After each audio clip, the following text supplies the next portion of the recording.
नमस्ते मेरे प्यारे विद्यार्थी जी, कैसे हैं आप। आज हम क्लास 10 के मछली चैप्टर के बारे में पढ़ेंगे। मछली चैप्टर जो कि एक प्रकार की कहानी है। ओके, देखिए बिना देर के हम स्टार्ट पे आते हैं। हम अपना इंट्रोडक्शन नहीं देंगे क्योंकि इंट्रोडक्शन देने से सिर्फ पहचान होती है ना। जब असली पहचान बनानी हो तो अपना कुछ कला दिखाना चाहिए, है ना। देखिए हम बिना देर के हम चैप्टर पे आते हैं और चैप्टर इस तरह से पढ़ाएंगे कि एक बार मेरे दिमाग में जाए। पहले लेखक परिचय पढ़ाएंगे, उसके बाद लेखक परिचय खत्म होने के बाद पूरा चैप्टर पढ़ाएंगे और ख़त्म होने के बाद पूरा हम आपसे क्वेश्चन पूछेंगे और इसमें से एक भी ऐसा क्वेश्चन नहीं होगा जिसका आप जवाब नहीं दोगे, अगर चैप्टर पूरा शुरू से अच्छे से देखे हो तो।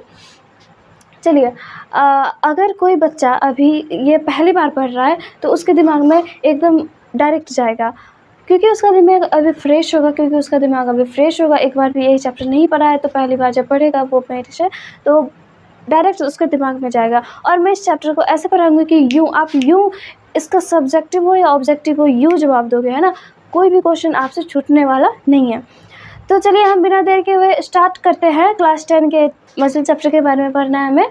तो देखिए, फर्स्ट है कि आपका मछली चैप्टर क्या है, एक प्रकार का कहानी है। मछली चैप्टर एक प्रकार का क्या है, कहानी है।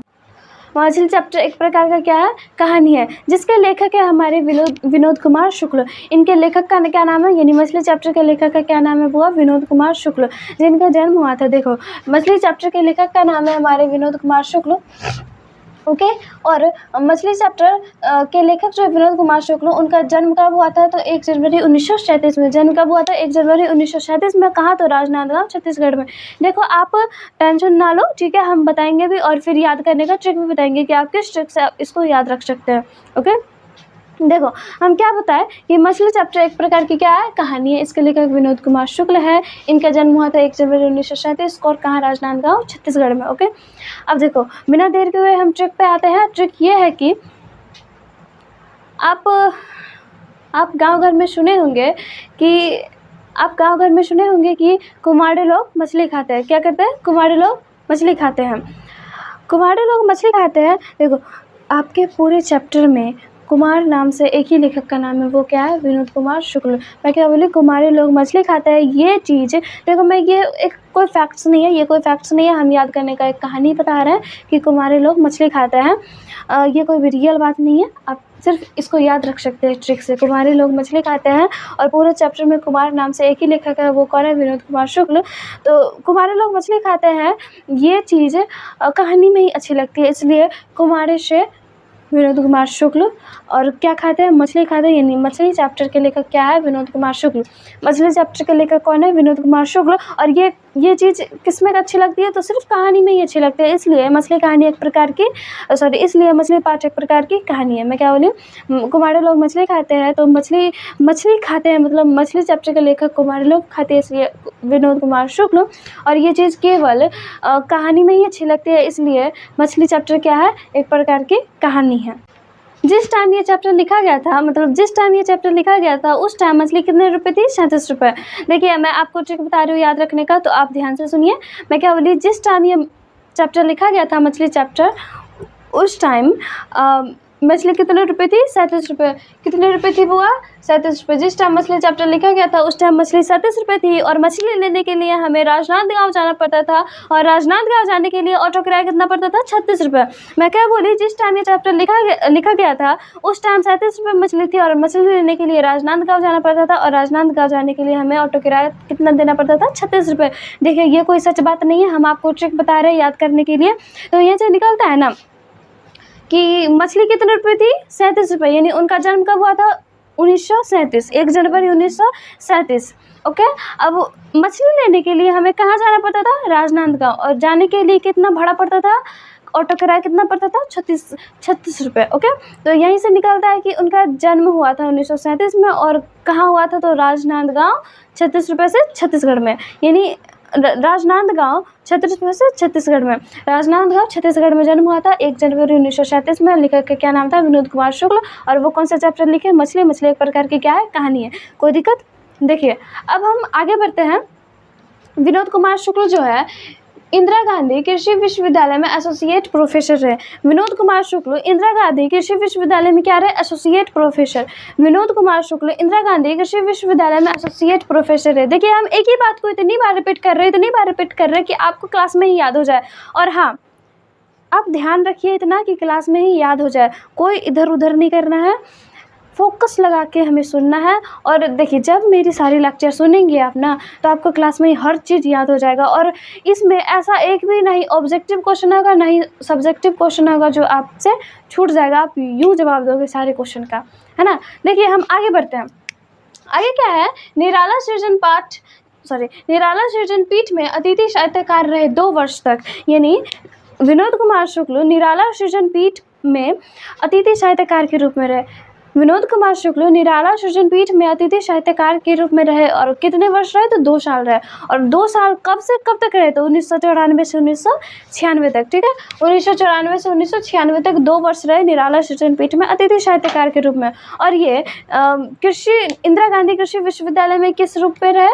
तो एसोसिएट प्रोफेसर के रूप में। ओके, देखो आगे बढ़ते हैं। इनकी एक कहानी है ना, इनकी कई सारी कहानी, उपन्यास और कविता संग्रह है। और हम वैसे कविता संग्रह, वैसे उपन्यास, मतलब इनकी वैसे रचना के बारे में पढ़ेंगे जो काफ़ी फेमस है, जो आपके एग्जाम में रिपीटेटिव मोड में पूछे जाते हैं और इस बार में पूछने की संभावना है। ओके, देखिए क्या है कहानी। इन्होंने एक कहानी लिखी और कहानी का नाम था पेड़ पर कमरा और महाविद्यालय। मैं क्या बोली? पेड़ पर कमरा और महाविद्यालय किनकी कहानी है? विनोद कुमार शुक्ल की। आपसे पूछा जाएगा कि पेड़ पर कमरा किनकी कहानी है? 4 ऑप्शन दिए जाएंगे और पूछा जाएगा कि निम्नलिखित में से पेड़ पर कमरा किनकी कहानी है। तो आप 4 ऑप्शन दिए जाएंगे, उनमें से कोई एक होगा। क्या होगा? विनोद कुमार शुक्ल। अगर विनोद कुमार शुक्ल ना हो तो एक ऑप्शन रहेगा नन ऑफ दिस। क्या होगा? नन एक ऑप्शन रहेगा, उसको आपको टिक करना है। अगर विनोद कुमार शुक्ल दिया है तो बल्ले बल्ले, है ना। विनोद कुमार शुक्ल दिया है तो उसी को टिक करना है। किसमें? तो पेड़ पर कमरा। अगर पूछ दिया जाए कि पेड़ पर कमरा किनकी कहानी है, तो विनोद कुमार शुक्ल की। आगे आपका महाविद्यालय किनकी कहानी है? विनोद कुमार शुक्ल की। ठीक है, अब उपन्यास के बारे में पढ़ते हैं। तो उपन्यास क्या है? एक नौकर की कमीज। क्या है?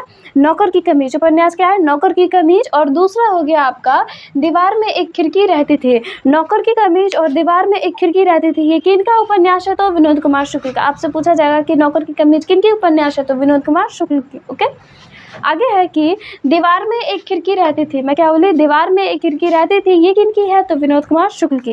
ओके, अब हम कविता संग्रह पे आते हैं। कविता संग्रह क्या है? कि वह आदमी नया गर्म कोट पहनकर चला गया विचार की तरह। मैं क्या बोली? वह आदमी नया गर्म कोट पहनकर चला गया विचार की तरह। फिर से देखिए, वह आदमी नया गर्म कोट पहनकर चला गया विचार की तरह, ये किनका कहानी संग्रह है? तो विनोद कुमार शुक्ल का। ठीक है, आगे है कि सब कुछ होना बचा रहेगा और लास्ट हो गया अतिरिक्त नहीं। वह आदमी नया गर्म कोट पहनकर चला गया विचार की तरह, दूसरा हो गया आपका सब कुछ होना बचा रहेगा, और तीसरा हो गया अतिरिक्त नहीं। ये किनकी कहानी, ये किनकी कविता संग्रह है? तो विनोद कुमार शुक्ल की। ओके, ना दिक्कत है तो हम आगे बढ़ते हैं। अगर आपको किसी प्रकार की दिक्कत हो रही है तो आप कमेंट बॉक्स में लिख सकते हैं, हम सुधारने का प्रयास करेंगे। ओके, आगे देखिए, पेड़ पर कमरा क्या है? देखो इन्होंने कहानी, उपन्यास, कविताएं लिखे तो काफ़ी सारे लिखे, लेकिन हमें वही पढ़ना है जो काफ़ी फेमस है और आपके बुक में भी इतना ही दिया हुआ है। आगे है कि उन्होंने कहानी तो लिखा पेड़ पर कमरा, पर कहानी के बारे में भी कुछ कहा गया। उन्होंने उपन्यास तो लिखा नौकर की कमीज, लेकिन उसके बारे में भी कुछ कहा गया। क्या कहा गया है कि पेड़ पर कमरा का अनुवादन किस भाषा में हुआ है? तो आप क्या लिखोगे? इतावली भाषा में। पेड़ पर कमरा का अनुवादन इतावली भाषा में हुआ है। ओके, पेड़ पर कमरा का अनुवादन किस भाषा में हुआ? इतावली भाषा में। पेड़ पर कमरा किनका रचना है? तो किनका कहानी है? तो विनोद कुमार शुक्ल की। ओके, आगे बढ़ते हैं। नौकर की कमीज नामक उपन्यास पर फिल्म किसने बनाई? आपसे पूछा जाएगा नौकर की कमीज नामक उपन्यास पर फिल्म किसने बनाई? तो आप क्या जवाब दोगे?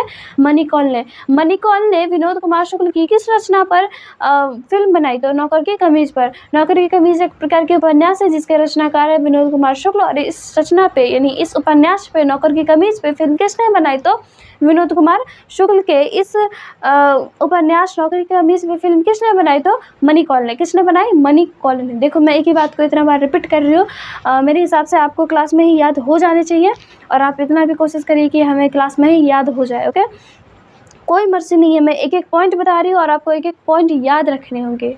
ओके। देखिए आगे बढ़ते हैं।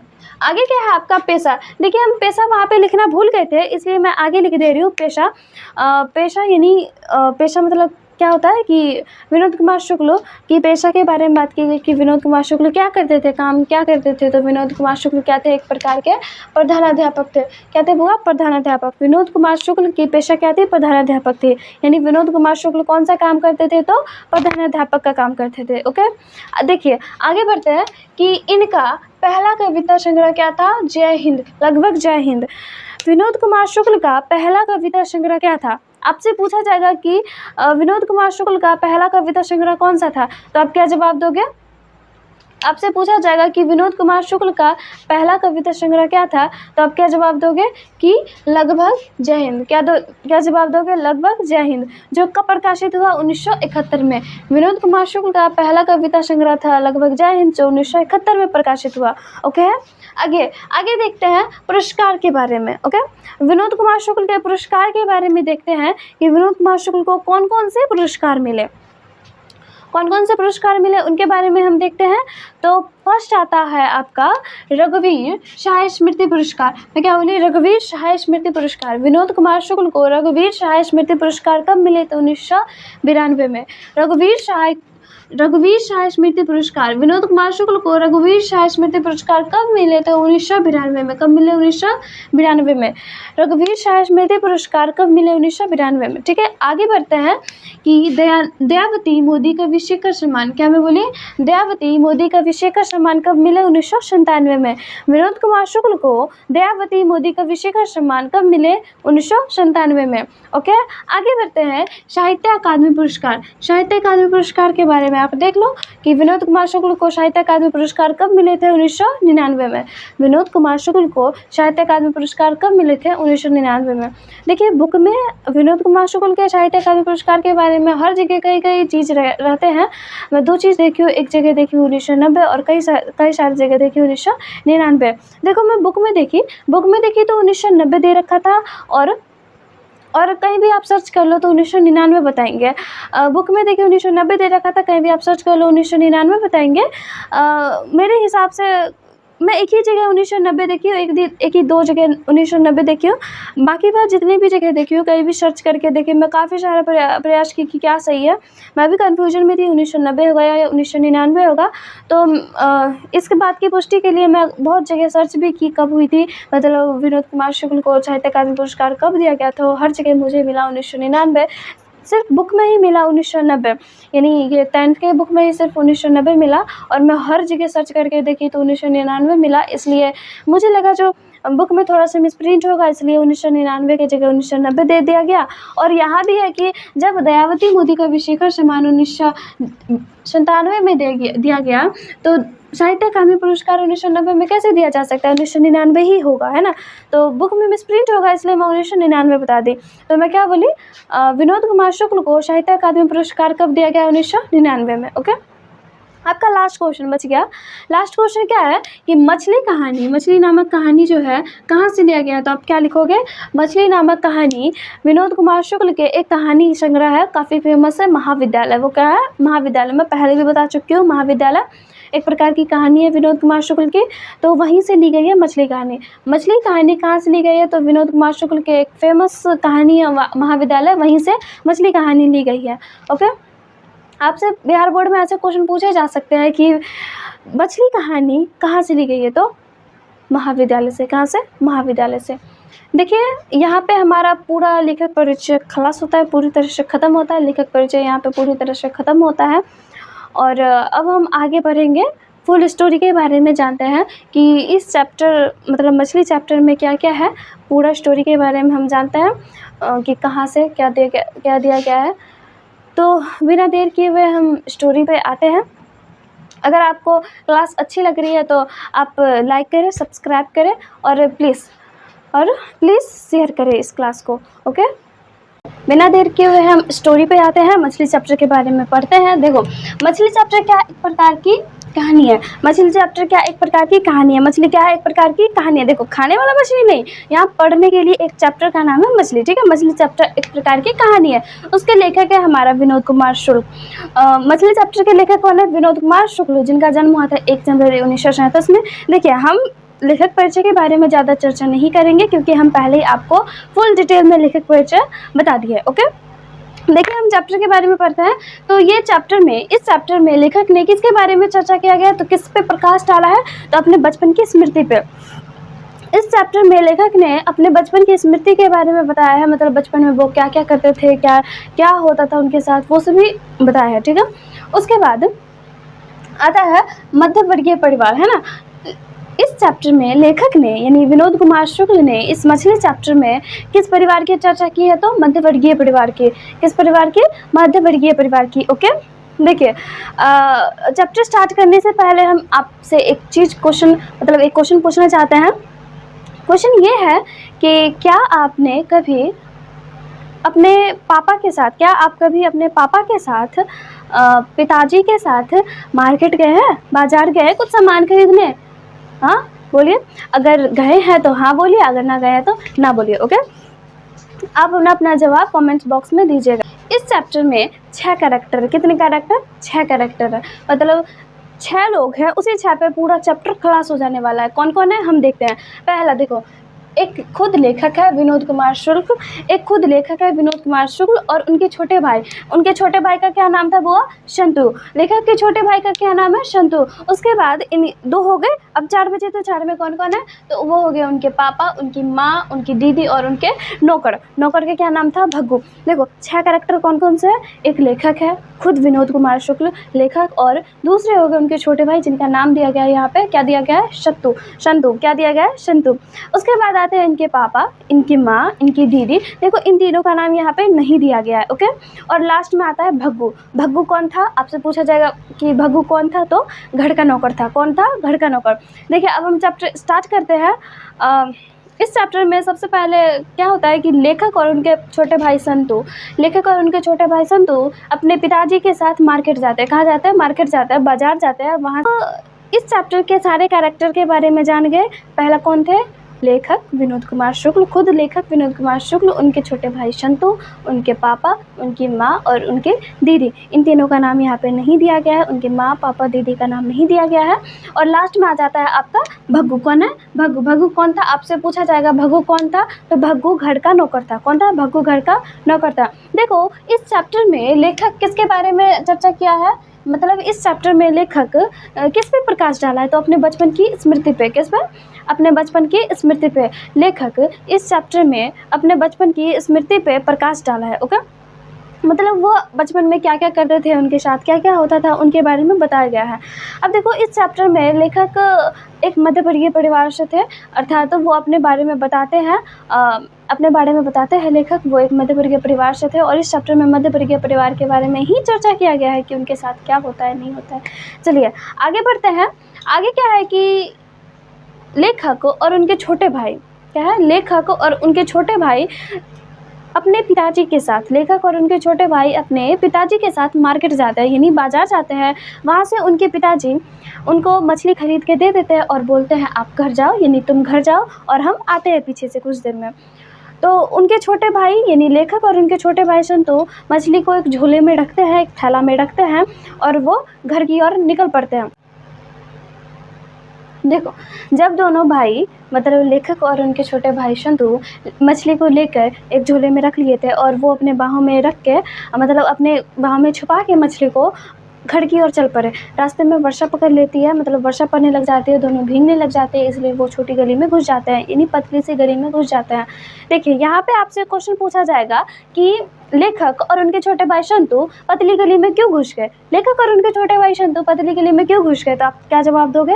लेखक और उनके छोटे भाई शंतु पतली गली में इसलिए घुस गए क्योंकि उस पतली गली से जाने में उनका घर नज़दीक पड़ता था और रास्ते से होकर जाने में, यानी घूम के जाने में, रास्ते से होकर घूम के जाने में उनका घर काफ़ी दूर पड़ता था, इसलिए वो पतली गली में घुस गए। किसी को कोई दिक्कत? देखो, हम आगे बढ़ते हैं कि जब लेखक और उनके छोटे भाई शंतु घर पहुंचते हैं तो वो मछली को लेकर स्नान घर में जाते हैं। अब स्नान घर में जाते हैं तो वहाँ पे एक बाल्टी देखते हैं, बाल्टी का पानी पूरा भरा हुआ था, बाल्टी पूरा फुल था। उसमें से आधा पानी निकाल के वो फेंक देते हैं, मतलब नीचे गिरा देते हैं आधा पानी, और आधा पानी बाल्टी में बच जाता है। उसमें वो मछली को डाल देते हैं। मछली की संख्या कितनी थी? वो 3 थी। मछली की संख्या कितनी थी?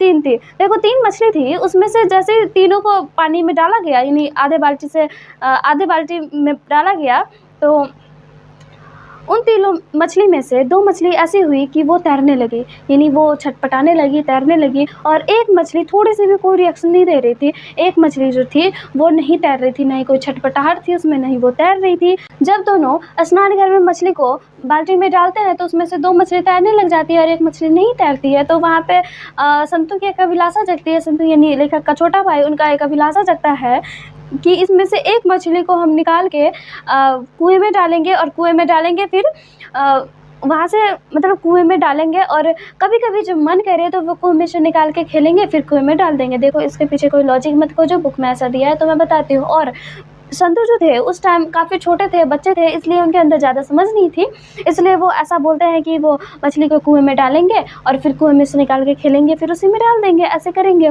लेकिन असल में ऐसा नहीं होता है। कुएं में जब मछली चली गई तो वो फिर निकल नहीं सकती है ना। देखिए, अब हम आगे बढ़ते हैं। जब इतना में ही तीनों मछली जब बाल्टी में थी तो इतना में ही वो 2 मछली जो थी जो जिंदा थी वो उछाल मारती है। वो जो 2 मछली थी जो जिंदा थी वो उछाल मारती है, तो उसमें से एक मछली गिर जाता है, नीचे गिर जाता है, और स्नान घर में यानी बाथरूम में पानी जमा रहता है। क्या रहता है? स्नान घर में पानी जमा रहता है। उसमें से एक मछली जो गिरी थी नीचे में वो उनको नहीं मिल पाई, तो उनके अंदर डर लग गया कि वो नाली की सहायता से कहीं चली ना गई होगी। इसलिए देखो, बाथरूम में जो पाइप लगा जाता है, बाथरूम में जो पाइप लगा होता है, जिसकी सहायता से बाथरूम का सारा पानी बाहर निकलता है, वो जहाँ पे पाइप निकल रहा था, मतलब जहाँ पे पानी गिर रहा था, उस नाली के पास जाके संतु के बड़े भाई यानी लेखक बैठ जाते हैं और इंतज़ार करते रहते हैं कि मछली आए, कब तक आएगी कि उनको लेंगे हम, है ना। और उनके अंदर एक डर भी था कि कहीं मेरे आने से पहले ये मछली बड़े नाले में तो नहीं चलेगी। अगर बड़े नाले में चली गई होगी तो वो मेहरा नदी वहाँ से 3 मील की दूरी पर जो थी वो मेहरा नदी तक भी पहुँच जाएगी। आखिरकार वो मछली मिल ही जाती है ना, वो कहीं जाती नहीं है, आखिरकार मछली मिल जाती है। अब इन तीनों मछली को फिर से वो बाल्टी में डालते हैं, और डालते ही जब वो जो एक मछली नहीं मतलब एक मछली कोई रिएक्शन नहीं दे रही थी, नहीं तैर रही थी, नहीं छटपटा रही थी, तो लेखक के मन में एक ख्याल आता है कि एक बार दीदी बोली थी, क्या आता है, एक बार दीदी बोली थी कि मरे हुए मछली के आंखों में परछाई नहीं दिखती है। क्या मैं बोली? मरे हुए मछली के आंखों में परछाई नहीं दिखती है। को आखिरकार मतलब लेखक को मछली मिल जाती है, तो लेखक तीनों मछली को एक बाल्टी में रख लेते हैं, उसी बाल्टी में फिर से रख लेते हैं, और उसमें से एक मछली जिसकी कोई रिएक्शन नहीं थी, जो थोड़ा सा भी इधर उधर नहीं कर रहा था, नहीं तैर रहा था, नहीं कोई छटपटा रहा था मछली, तो इतना ही देखते हुए लेखक को एक बात याद आता है अपनी दीदी की कही हुई, कि उनको एक दिन एक बात दीदी कही थी कि मरे हुए मछली की आंखों में परछाई नहीं दिखती है। मैं क्या बोली? मरे हुए आंखों के मछली में परछाई नहीं दिखती है। तो ये बात की पुष्टि के लिए लेखक अपने छोटे भाई शंतु को कहते हैं कि शंतु ज़रा देखो तो मछली की आंखों में परछाई दिखती है या नहीं दिखती है। तो संतु पहले से ही मछली से डरता था। क्या बोली मैं? संतु पहले से ही मछली से डरता था। वो मछली को छूने तक भी डर रहा था, मछली को छूने से हिचक रहा था काफ़ी ज़्यादा। तो यहाँ से आपको बिहार बोर्ड में ऐसे क्वेश्चन पूछे जाएंगे कि मछली को छूने से कौन हिचक रहा था, मतलब मछली को छूने से कौन डर रहा था, तो आप क्या जवाब दोगे? शंतु। मछली को छूने से कौन डर रहा था? तो संतु। मछली को छूने से कौन डर रहा था? वो संतु डर रहा था। देखिए, मछली संतु को काफ़ी ज़्यादा बोलने पर भी संतु ये काम नहीं करता है, मछली की आंखों में नहीं देखता है, तो लेखक खुद ही जाते हैं मछली की आंखों में देखते हैं, तो उनको परछाई धुंधली सी दिखती है, मतलब उनकी परछाई पूरा फ्रेश नहीं दिखती है, धुंधली सी दिखती है। तो लेखक आपसे पूछा जाएगा बिहार बोर्ड में क्वेश्चन की लेखक को मछली की आंखों में परछाई कैसे दिखती है, तो आप क्या जवाब दोगे? धुंधली सी। लेखक को मछली की आंखों में परछाई कैसे दिखती है? तो धुंधली सी। जब लेखक को मछली की आंखों में परछाई धुंधली दिखती है तो उनके मन में और भी कन्फ्यूजन हो जाता है, क्योंकि दीदी बोली थी कि मरी हुई मछली की आंखों में परछाई दिखती ही नहीं है, पर उनको धुंधली दिखी, इसलिए उनके मन में कन्फ्यूजन हो जाता है ये मछली जिंदा है या मरी हुई है। तो इतना होते ही वो तीनों मछली को वहीं पे छोड़ देते हैं और घर में चले जाते हैं। घर में जाते ही उनकी दीदी उनको देखती है, पूरा कपड़ा भीगा हुआ था क्योंकि वो जब आ रहे थे तो रास्ते में वर्षा पकड़ ली, इस वजह से भीग गए और वो स्नानागार में जा गए यानी बाथरूम में जा गए और मछली के साथ खेल रहे थे पानी तो इसलिए वो भीग चुके थे। अब वो घर में गए तो दीदी देखी तो वो काफ़ी नाराज़ हो गए, वो दोनों पे काफ़ी गुस्सा करने लगी और बोली कपड़े बदलने के लिए। क्या बोली? कपड़े बदलने के लिए। कपड़े बदलने के लिए बोली तो लेखक तो बड़े बड़े थे तो लेखक खुद से ही कपड़े बदल लिए और संतू जो था अभी बहुत छोटा था। संतू उनका भाई जो था काफ़ी छोटा था, इसलिए दीदी ने ही संतू का कपड़ा बदलवा दिया। आपसे पूछा जाएगा कि संतू का कपड़ा किसने बदलवाया? तो दीदी ने। ओके, और लेखक ने खुद ही बदल लिया। देखिए अब हम आगे बढ़ते हैं कि दोनों भाई, क्या मैं बोली, दोनों भाई यानी लेखक और उनके छोटे भाई संतू, दोनों भाई कपड़े बदल के यानी नए कपड़े बढ़िया सा कपड़े पहन के जब आंगन में आते हैं तो उन्होंने देख के अचंभित रह गए दोनों कि वहाँ पे देखा कि आंगन में माँ क्या कर रही है? मसाला पीस रही है। माँ मसाला पीस रही है और भग्गू कौन था बुआ? उनके घर का नौकर था। भग्गू कौन था? उनके घर का नौकर था। भग्गू चाकू में धार लगा रहा है। माँ मसाला पीस रही है और भग्गू चाकू में धार लगा रहा है। अब धार लगा के भग्गू इतना धार लगा के वो बाथरूम में जाता है और तीनों मछली को ले आता है और वहाँ पे एक लकड़ी का छोटा सा टुकड़ा था जिस पे वो मछली काटते थे, बनाते थे, है ना।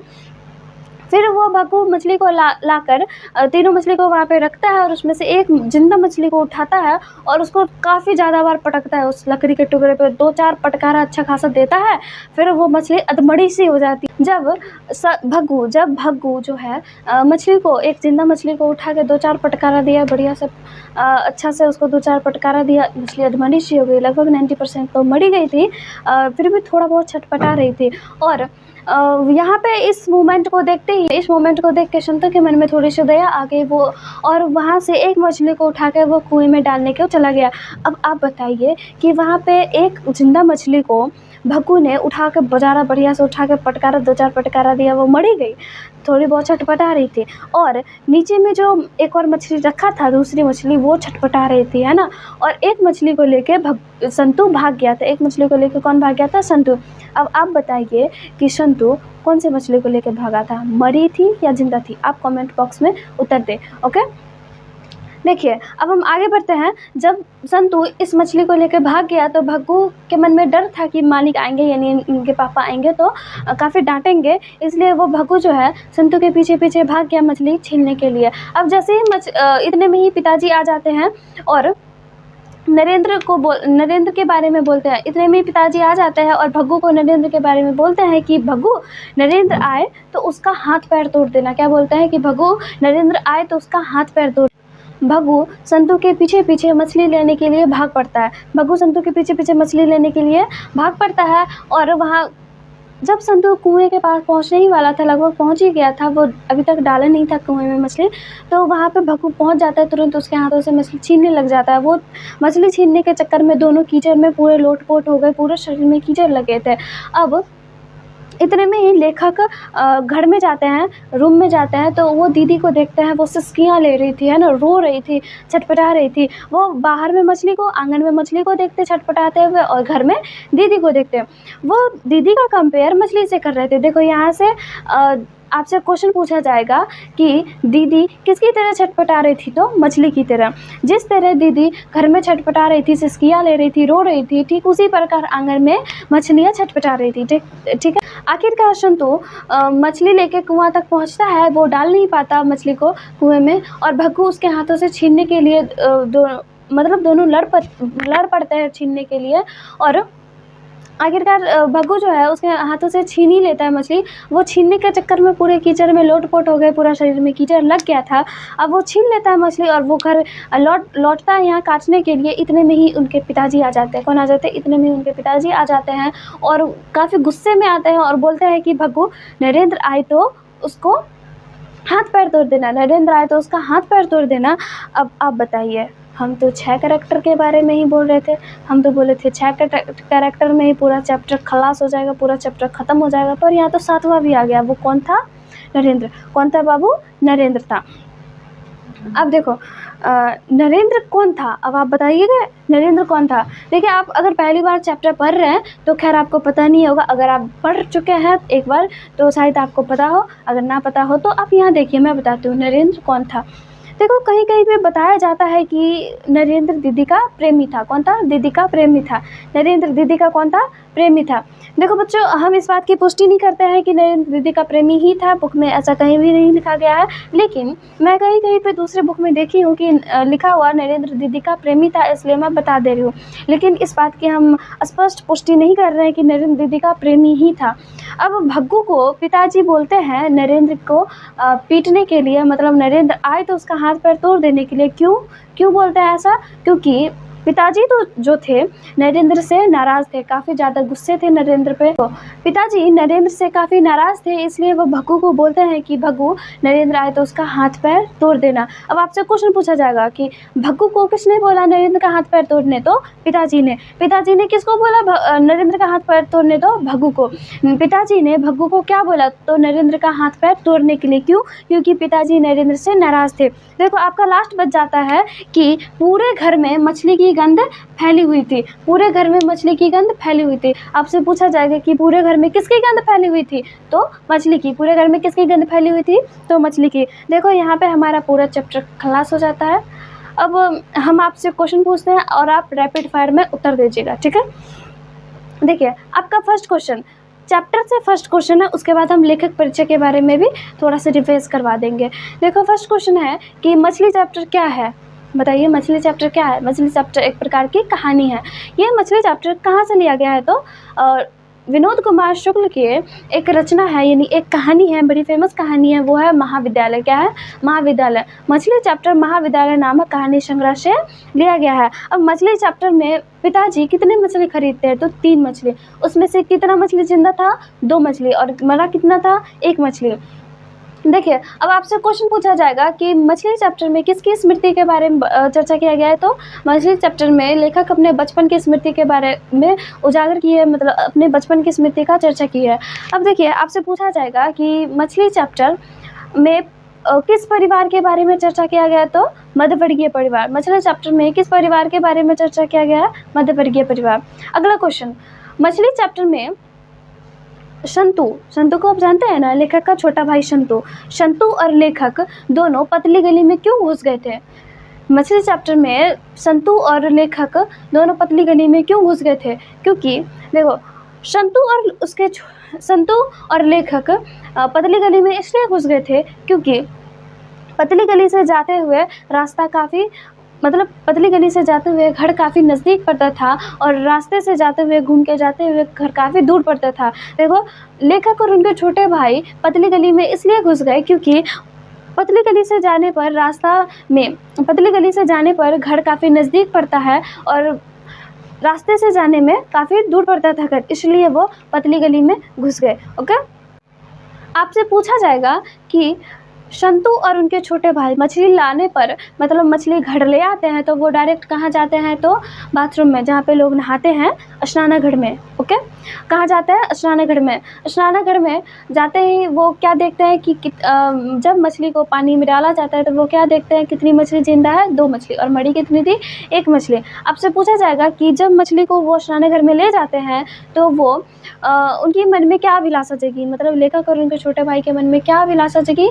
तो उनकी अभिलाषा ये थी कि वो इस मछली को कुएं में डालेंगे, है ना। उसमें से वो 2 मछली जो जिंदा थी उसमें से 1 मछली को वो कुएं में डालेंगे और जब कभी कभी मन हो तो वो मछली को निकालेंगे, खेलेंगे, फिर कुएं में डाल देंगे। देखिए, इसके पीछे आप लॉजिक मत खोजिए, बुक में ऐसा लिखा गया है। संतू अभी बहुत छोटा है, संतू जो लेखक का छोटा भाई था वो अभी काफ़ी छोटा है, इसलिए उसके अंदर समझ नहीं थी।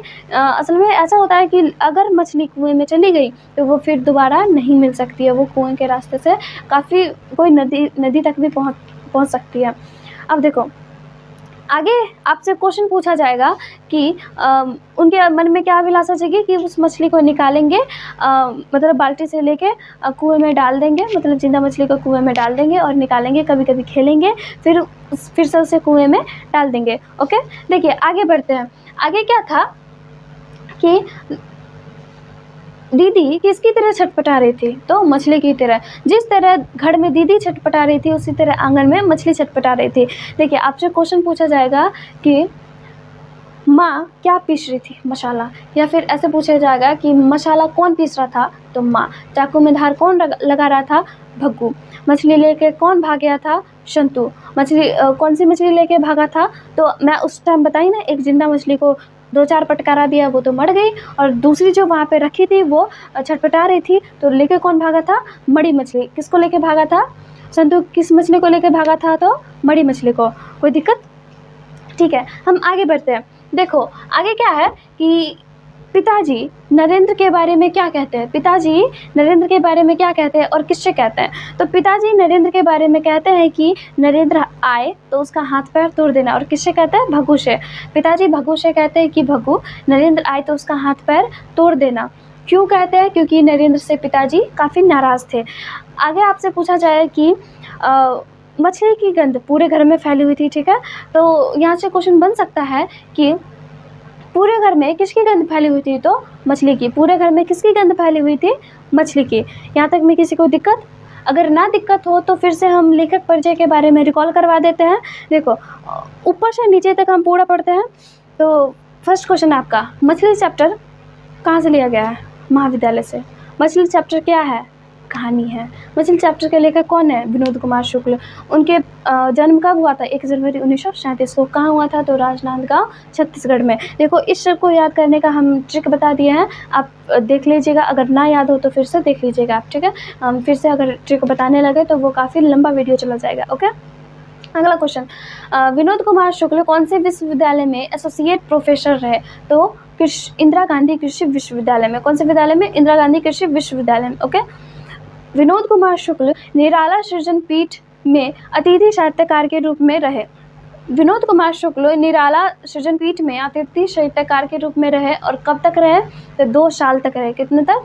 2 साल तक रहे। और 2 साल कब से कब तक? तो 1994 से 1996 तक। मैं क्या बोली? 1994 से 1996 तक, ठीक है? हम लेखक के बारे में कहानी क्या क्या लिखी है, क्या क्या उपन्यास लिखे, क्या क्या कविता संग्रह लिखे, वो पढ़ते हैं।